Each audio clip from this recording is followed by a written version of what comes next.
Hi guys, welcome back to our channel Shanvi vlogs. ఈరోజు వీడియోలో నేను మా అత్తయ్య వాళ్ళు ముత్యాలమ్మకి ఎలా చేయబోతున్నారో చూపించబోతున్నాను. కొన్ని ఏరియాస్లో ముత్యాలమ్మ అంటారు, కొన్ని ఏరియాస్లో పోచమ్మ అంటారు. సో చూసేద్దామా ఇప్పుడు మనం. ఫస్ట్ అయితే దేవుడికి ఇలా పూజ చేసుకొని దీపారాధన చేసేసాం. నెక్స్ట్ అయితే దేవుడికి పెట్టే ప్రసాదాలు చేయడం స్టార్ట్ చేసేసాం.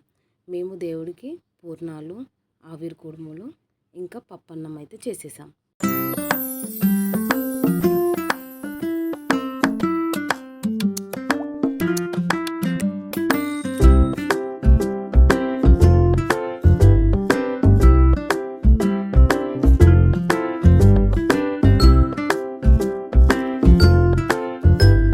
ఇప్పుడు అమ్మవారిని ఎలా డెకరేట్ చేయాలో చూపిస్తాను. యాక్చువల్గా మా అత్తయ్య వాళ్ళు చేస్తారు ఇలా. సో ఇప్పుడు మనం ఎలా అంటే అక్కడ కనిపిస్తున్న ముగ్గురు అమ్మవార్లకి పసుపు మంచిగా పట్టించి కుంకుమ బొట్లు పెట్టాలి. ఆ తర్వాత ముగ్గురికి మనం వస్త్రం టైపు కంకణాలు అనేవి ముగ్గురికి 3 చేసి పెట్టాలి. అది చూసేయండి ఎలా చేస్తున్నానో నేను.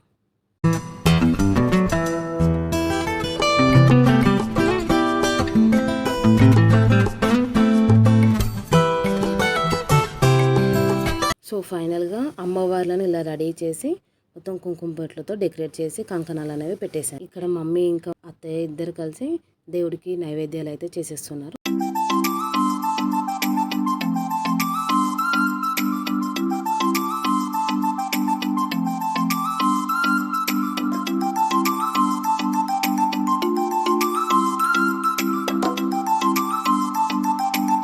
తర్వాత అత్తయ్య వాళ్ళు ఏం చేస్తారంటే ముత్యాలమ్మ ఎవరు చేసినా అత్తయ్య వాళ్ళ ఊర్లో ఇలా అమ్మమ్మ తాతయ్యకి చేసి గుమ్మానికి అటు ఇటు పెడతారు.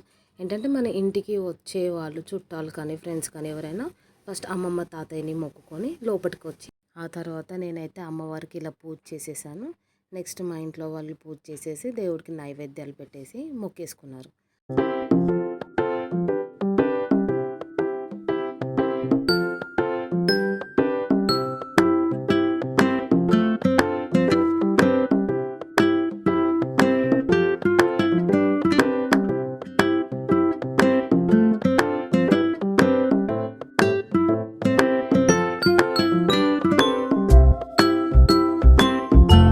సో ఇందాక నేను మీకు చెప్పినట్లు అమ్మమ్మ తాతయ్యని గుమ్మని అటు ఇటు పెడతారని చెప్పాను కదా.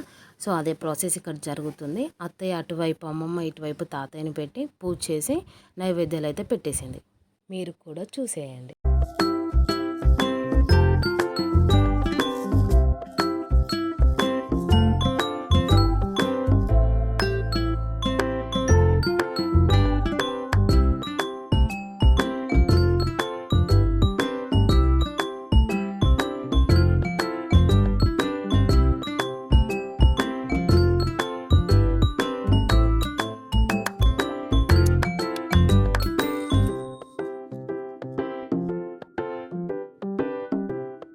కటింగ్ మొత్తం అయిపోయాక నాటుకోడి కర్రీ అయితే స్టార్ట్ చేసేసారు కుక్ చేయడం.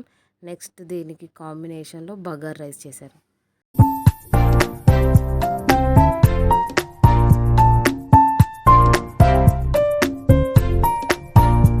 మొత్తం ప్రిపరేషన్స్ అన్నీ అయిపోయాక ఇలా ఫ్యామిలీ అందరం కూర్చొని లంచ్ని అయితే ఎంజాయ్ చేసేసాం. ఇదండి మా అత్తయ్య వాళ్ళు చేసే ముత్యాలమ్మ. మరిన్ని ఇంట్రెస్టింగ్ వీడియోస్ కోసం please subscribe to my channel and మర్చిపోకుండా నోటిఫికేషన్ బెల్ని ఆల్లో పెట్టుకోండి. అప్పుడు నేను వీడియో ఇలా అప్లోడ్ చేయగానే మీకు నోటిఫికేషన్ అలా వచ్చేస్తుంది.